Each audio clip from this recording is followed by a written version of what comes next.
Koronavirusaren krisian murgilduta jarraitzen du gure gizarteak eta Espainiako gobernuak gutxienez apirilaren 26 arte luzatu du alarma egoera.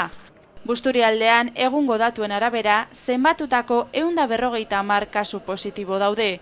79 Bermeon, 40 Gernika-Lumon, 12 Mundakan, 7 Busturian, 4 Elantxoben, 2 Arratzun, Ibarangelun, Kortezubin eta Ereñon, eta bana Herrigoitin, Gautegi Zarteagan, Musikan, Foruan eta Sukarrietan.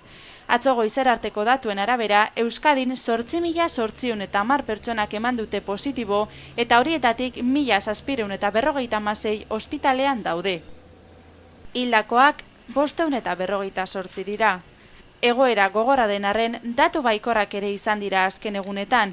Izan ere, 3.568 pertsonak jaso dute altaia da Euskadin. Gainera, azken asteetako positibo berrien zifra baxuena izan zen atzo eta 182 kasu berri detektatu ziren. Aipatzekoa da baita, herenegun egin zituzten probetatik 171 negatibo eman zuela.